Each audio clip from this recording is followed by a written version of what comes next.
자, 이제부터 첫 번째 강의를 시작하도록 하겠습니다. 첫 번째 강의는 동성애는 유전인가? 라는 질문이 되겠습니다. 제가 이 동영상을 조금 너무 큰 거를 만들면 나중에 올리는데 문제가 될 것 같아서 강의를 잘라서 동영상을 만들고 있습니다. 그래서 PPT 한 10개 내외로 제가 동영상을 만들어서 올리고 있습니다. 이거는 동성애는 유전인가 라는 내용의 첫 번째 동영상이 되겠습니다. 먼저 전세계 현황을 살펴보겠습니다. 지금 전세계 지도가 있는데 보면은 붉은색은 수용 가능. 이 수용 가능이라는 것은 동성애를 수용하는, 그래서 붉은색 쪽은 동성결혼도 합법한 나라가 됩니다. 반면에 흰색은 동성애를 반대하는, 수용 불가. 그래서 여기서 보면 아프리카는 아주 흰색이라는 것을 알 수가 있습니다. 아프리카는 아주 동성애를 반대합니다. 나중에 말씀드리듯이 이 동성애와 에이즈는 아주 밀접한 관계를 갖고 있습니다. 그래서 이 아프리카가 이 동성애로 말미암아 에이즈에 너무 많이 걸렸기 때문에 좀 강력하게 이 동성애를 반대하고 있습니다. 반면에 아시아는 동성애를 반대하지도 찬성하지도 않는 중간적인 입장을 나타내고 있습니다. 우리나라도 마찬가지입니다. 우리나라도 중간 정도의 걸 나타내고 있습니다. 자, 그 다음에 UN 회원국이 195개국인데 그 중에 72개국이 동성애를 불법으로 간주하고 처벌합니다. 예를 들어서 8개 국가는 사형을 하고요, 12개 국가는 15년 이상의 중형을 처벌하고 22개는 8년에서 14년의 징역을 하고 있습니다. 그러니까 어떻게 보면 엄격하게 동성애를 금지하고 있지요. 자, 반면에 동성결혼을 합법한 나라는 27개입니다. 얼마 전에 대만이 합법화했기 때문에 대만까지 합치면 27개가 됩니다. 아시아에서는 최초지요. 사람들이 이 동성결혼 합법한 나라가 27개다 이거는 아는데 1990년 이후로 헌법으로 동성결혼을 금지한 나라는 28개라는 사실을 잘 모릅니다. 이 서구를 중심으로 해서 동성결혼을 합법화하니까 우리나라만큼은 절대로 동성결혼을 허용해서는 안 되겠다. 그래서 헌법을 바꾸어 가지고 1990년 이후로 헌법을 바꾸어 가지고 동성결혼을 금지한 나라는 28개입니다. 그러니까 제가 왜 이 사실을 제일 먼저 강의에서 말씀드리는가 하면, 많은 사람들이 이 동성애를 인정하는 것이 전 세계적인 추세다 이렇게 오해하는 사람들이 많습니다. 또 어떤 사람들은 유엔에서 동성애를 지지하지 않느냐, 우리나라도 동성애를 지지해야 된다, 유엔이 동성애를 지지하라고 우리에게 압력을 넣는데 왜 우리나라가 동성애를 지지하지 않느냐, 이러한 생각을 하는 사람들도 많습니다. 그래서 그게 아니다, 그걸 말씀드리려고 제가 이거를 준비했습니다. 예를 들어서 우리나라의 경우를 한번 봅시다. 우리나라 국회에 국회의원들 중에 동성애를 반대하는 국회의원들이 더 많고 동성애를 찬성하는 국회의원들보다, 그러면 우리나라 국회에서 동성애를 허용하는 법을 만들 수가 없습니다. 왜? 국회의원들이 이제 법을 만들게 되는데 동성애를 반대하는 국회의원들이 동성애를 찬성하는 국회의원보다 많으면 만들 수가 없어요. 마찬가지입니다. 유엔이 지금 회원국 중에 동성애를 반대하는 국가하고 동성애를 찬성하는 국가를 보게 되면 현재 동성애를 반대하는 국가가 찬성하는 국가도 많습니다. 그러니까 유엔은 동성애를 찬성하는 어떤 결정을 할 수가 없어요. 왜? 동성애를 반대하는 국가가 더 많기 때문에. 유엔도 민주주의입니다. 한 나라가 표가 한 표예요. 한 표. 한 국가당 표가 한 표입니다. 그러니까 뭐 그 나라가 잘 살든지 못 살든지 똑같은 한 표이기 때문에 국가 수가 많은 데에 의해서 결정이 됩니다. 그래서 현재 유엔은 동성애를 반대하는 국가가 동성애를 찬성하는 국가도 많기 때문에 유엔은 동성애를 지지하지 않는다 하고 이해하길 바랍니다. 자, 그러면 왜 많은 사람들이 유엔이 동성애를 지지하는 걸로 오해하고 있을까? 그 이유가 있습니다. 유엔 안에 여러 위원회가 있습니다. 소위원회. 우리나라도 국회 안에 여러 가지 소위원회가 있죠. 마찬가지입니다. 유엔 안에 소위원회가 있는데 그 소위원회 안에 들어가면 그 소위원회 멤버 안에 동성애를 찬성하는 국가가 동성애를 반대하는 국가가 더 많을 수가 있습니다. 자, 그러면 그 소위원회는 동성애를 지지하는 결정을 내릴 수가 있어요. 그래서 유엔 안에 몇 개의 소위원회가 이 동성애를 지지하고 또 그거를 우리나라에 말합니다. 자, 그러면 이 동성애를 옹호하는 사람들이 그거를 들어서 마치 유엔 전체의 결정인 것처럼 오해하게 만듭니다. 절대로 유엔 전체는 동성애를 지지하지 않습니다. 유엔 안에 있는 소위원회가 동성애를 지지하는 결정을 한다. 그걸 기억하기 바랍니다. 그러니까 동성애는 전 세계 추세도 아니고 또 유엔 전체의 뜻도 아니다. 이런 것을 기억하기 바랍니다. 자, 우리나라의 경우를 보면은 이게 2013년도 통계인데 동성애를 비정상으로 본다. 또 거부감을 가진다. 이게 7, 80%예요. 자, 우리나라의 경우에는 세대 간의 격차가 있습니다. 한 50대 이상 나이 드신 분들은 동성애는 거부감을 갖고 비정상이라고 생각하는 사람들이 훨씬 많습니다. 반면에 10대, 20대로 가면 동성애를 옹호하는 사람들이 더 많습니다. 근데 이게 이 세대차가 왜 생겼는가 하면 나중에 말할 기회가 있겠지만 교육 때문입니다. 우리나라 현재 중고등학교 교육은 동성애를 옹호하는 교육으로 만들어져 있습니다. 그리고 그럼 어떻게 우리나라가 동성애를 옹호하는 교육이 되었느냐? 그거는 국가인권위원회에서 그렇게 만들었습니다. 더 자세한 내용은 나중에 공부하도록 하겠습니다. 자, 이제부터 동성애에 대한 일반적인 내용을 말씀드리겠습니다. 동성애의 정의. 동성애의 정의에 대해서 학자들은 대략 이 세 가지를 이야기하고 있습니다. 동성을 향한 성적 끌림, 동성과의 성관계, 동성애자로서의 성정체성. 자, 이런 것이 있을 때 그 사람을 이제 동성애자다 이렇게 봅니다. 자, 여기서 한 가지 우리가 알아야 될 것은 동성애는 단순히 좋아하는 것이 아니에요. 자, 보세요. 동성을 향한 성적으로 끌림. 이거는 그냥 좋아하는 우정이 아닙니다. 그냥 좋아하는 게 아니에요. 그냥 성적. 성관계를 한번 하고 싶다. 그런 성적 끌림이 있는 거예요. 그리고 실제로 성관계를 합니다. 또 그 다음에 나는 동성애자다 하는 정체성을 가져요. 자, 그래서 이러한 특징을 가질 때 그 사람을 동성애자다 이렇게 말을 합니다. 자, 그래서 우리가 이제 설문조사할 때 당신은 동성애자입니까? 하고 물을 때 요 세 가지 중에 하나를 물을 경우가 많습니다. 당신은 동성을 하여 성적으로 끌립니까? 혹은 당신은 지난 1년 동안 동성과 성관계 한 적이 있습니까?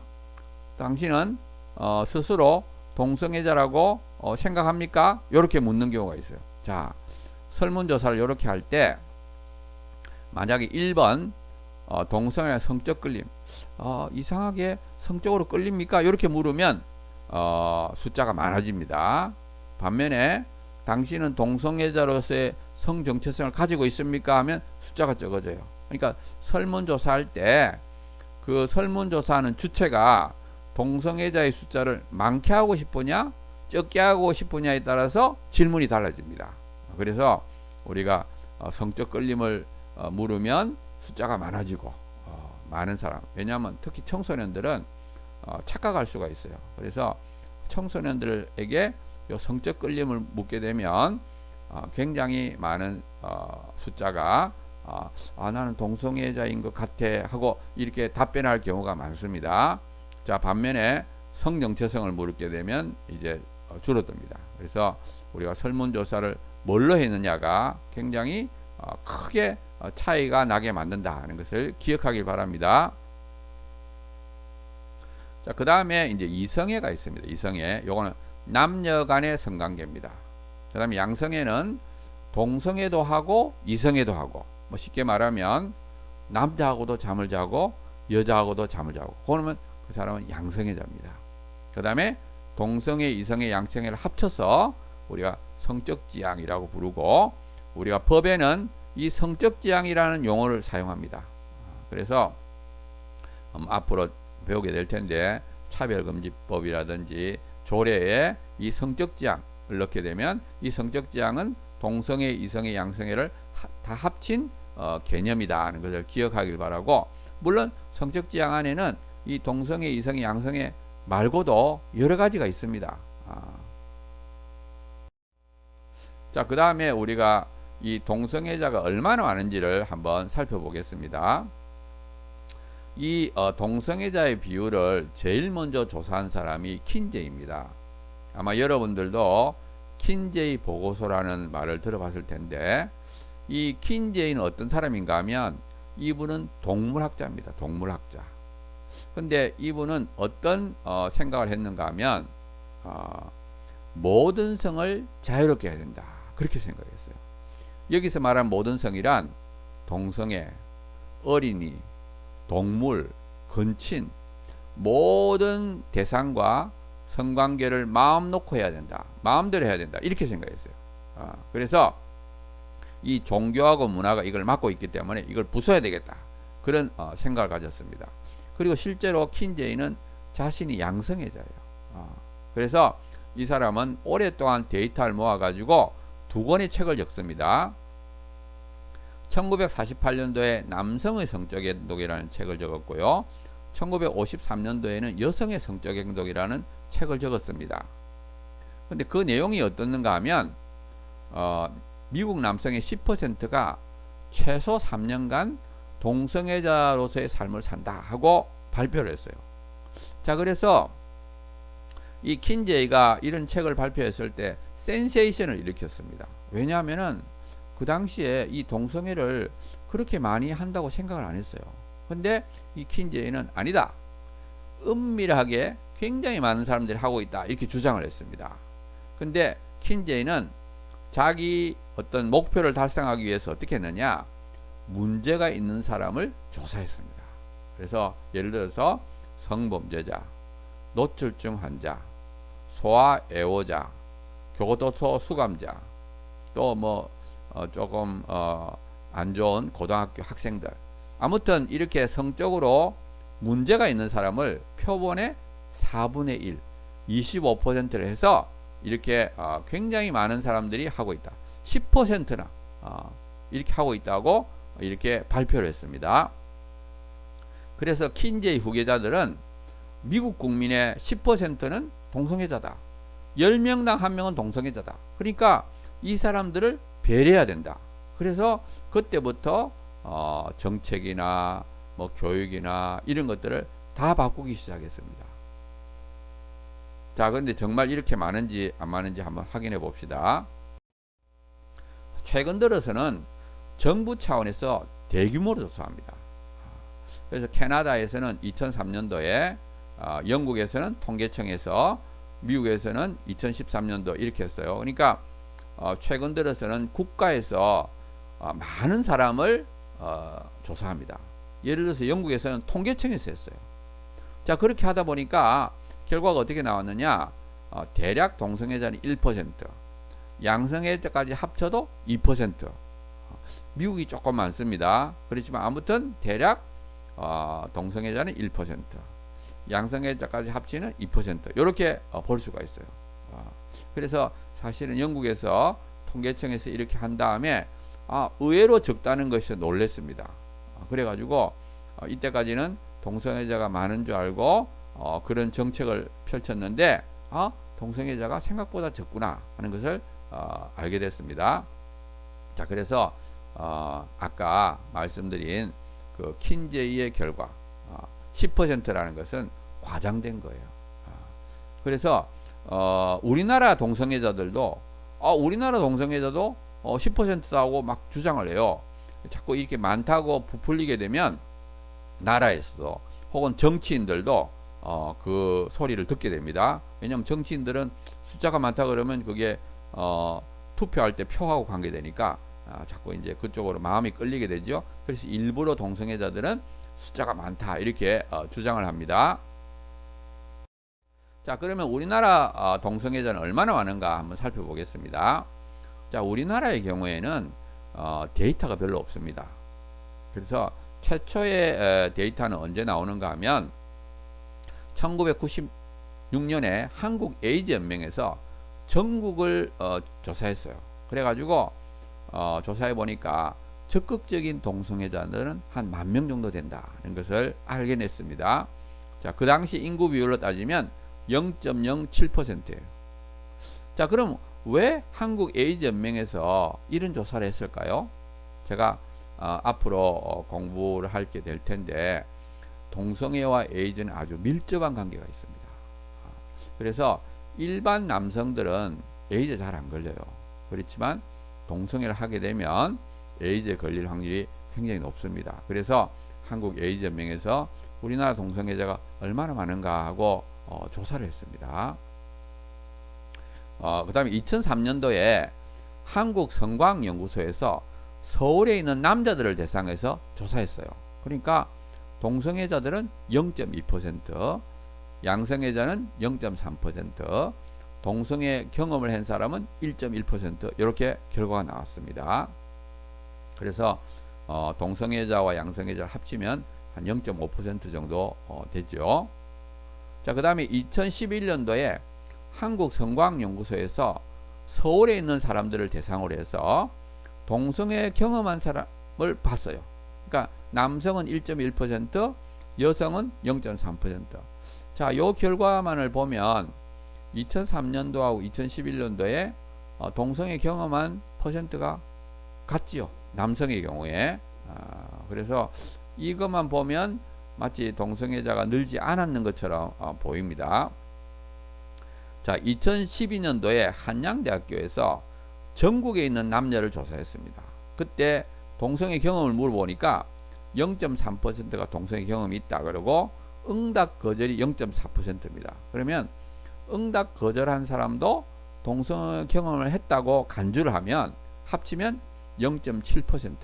그러니까 아까 데이터보다는 조금 적어졌지요. 남자가 1.1%인데 이제는 0.7% 밖에 안 되니까.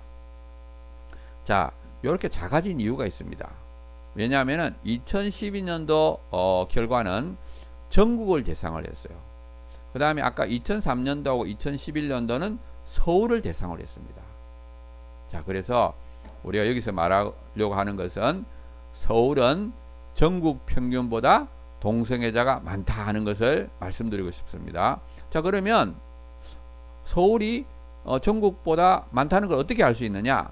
제가 아까 처음에 말씀드렸죠. 에이즈와 동성애는 아주 밀접한 관계가 있습니다. 그래서 에이즈 발병하는 걸 보면 동성애자가 얼마나 많은지를 알 수 있습니다. 자, 우리나라는 에이즈가 이제 발견이 되면 보건소에 신고를 합니다. 그래서 보건소 통계를 보면 알아요. 지방에서 각 지방마다 에이즈 환자, 감염자들이 생기는 숫자가 있으니까 서울하고 비교를 해보면 전국 그 에이즈 감염자의 평균 값보다 서울이 2배입니다. 그래서 우리가 서울이 동성애자가 전국 평균보다 2배 정도 많다고 우리가 볼 수가 있습니다. 자, 그런데 또 하나는 에이즈 환자가 점점 늘고 있어요. 에이즈 감염자가. 자, 그래서 우리나라의 동성애자가 늘고 있다는 것을 알 수가 있습니다. 그래서 우리가 지금 현재 데이터는 서울에 있는 남성의 경우에 0.2%, 여기 2003년도입니다. 자, 그러면 그동안에 한 2배 정도 늘었다고 추정을 하면, 물론 이제 2배보다 더 많이 늘었을 수 있습니다. 만약에 이제 2003년보다 2배 정도 많아졌다 그러면 결과적으로 0.4%가 됐겠죠. 그 다음에 서울이 전국보다 2배라 그랬으니까 전국으로 평균하게 되면 남성 동성애자는 0.2%가 됩니다. 그 다음에 2011년도 통계를 보면 남성하고 여성을 비교하면 남성이 한 3분의 1밖에 안 되죠. 자, 그래서 우리가 0.2%의 한 3분의 1이 여성이다 하게 되면 남녀 평균하면 0.24%로 추정이 됩니다. 물론 요거는 아까 말했던 대로 2003년에 비해서 동성애자가 2배 정도 늘었다고 보고 얻은 거예요. 만약에 동성애자가 뭐 더 많이 늘었으면 이거보다 많아지게 됩니다. 또 하나 조심해야 될 것은 뭐냐면은 동성애자의 숫자와 동성애를 그냥 한 번이라도 경험한 사람의 숫자는 달라요. 2003년도 결과를 보면 동성애자는 0.2%지만 동성애를 한 번이라도 경험한 사람은 1.1%, 5배 내지 6배입니다. 자, 그래서 우리가 우리나라의 그 동성애자들의 모이는 사이트가 있어요. 사이트를 보면 숫자가 제법 많습니다. 그래서 사람들이 야, 동성애자가 많은갑다 하고 오해하는 경우가 많아요. 근데 실제로 동성애자, 여기서 말하는 동성애자라는 것은 습관적으로 하는 사람, 혹은 자기가 스스로 동성애자라고 느끼는 정체성을 가지고 있는 사람은 그렇게 많지는 않습니다. 그래서 우리 항상 조심해야 될 것은 동성애자라는 정체성을 가지고 있는 사람하고 동성애를 그냥 호기심이나 이런 걸 해서 한번 경험한 사람은 많이 차이 난다. 뭐 5배 내지 6배 정도 차이 난다. 이런 걸 기억하길 바라고, 또 한 가지는 그 설문조사할 때 무엇을 물어보느냐에 따라서 달라진다. 성적 끌림만 물으면 숫자가 많아지고 정체성을 물으면 작아진다는 것을 기억하기 바랍니다. 아무튼 우리나라 제가 여기 PPT에는 우리나라 남성의 동성애자는 0.2%라고 놓고 여성은 한 3분의 1 정도 된다고 놓고 남녀 평균에서 0.14%라고 적었습니다. 물론 이건 추정이에요. 추정이고 아까 말했던 대로 2003년에 비해서 2배 정도 늘었다고 보고한 겁니다. 어쩌면 더 많이 늘었을 수 있습니다. 아무튼 요 정도 되고요. 대략 서구의 한 5분의 1 정도 된다. 이렇게 추정을 합니다. 자, 이게 마지막 슬라이드인데 제가 책을 하나 적었어요. 그게 뭐냐면은 동성애 과연 타고나는 것일까? 그리고 동성애 유발 요인에 대한 과학적 탐구. 그래서 저하고 또 다른 교수님 5분하고 총 6분이 이걸 적었습니다. 그러니까 어떤 분은 생물학과 교수고 어떤 거는 의대 교수고 해서 한 6명이 동성애는 과연 타고나는 것일까? 이렇게 적었고요. 왜 이걸 적었는가 하면 많은 사람들이 동성애는 타고나는 것으로, 선천적인 것으로 오해를 하고 있습니다. 그래서 제가 이 책에서 이때까지 동성애에 관련된 그 논문들, 과학적인 논문들을 다 모아가지고 집대성을 해가지고 이 책을 적었어요. 그러니까 이 책이 조금 어렵습니다. 어렵지만 자세하게 동성애에 관련된 학술 논문들을 정리해서 정말 동성애는 타고나는 것일까 이렇게 보았고요. 결론이 뭐냐? 동성애는 타고나는 것이 아니다는 것을 제가 논문들을 모아가지고 설명을 했습니다. 그리고 최근 들어서는 점점 더 좋은 데이터들이 나오고 있어요. 요즘은 기술이 발달하기 때문에 정말 많은 사람들의 유전자를 측정하고 해서 이제는 더 정밀한 데이터들이 나오고 있습니다. 아무튼 동성애는 절대로 타고나는 것이 아닙니다. 그거는 제가 앞으로 강의를 하면서 또 설명을 해드리도록 하겠습니다. 자, 이것으로 첫 번째 강의를 마치도록 하겠습니다.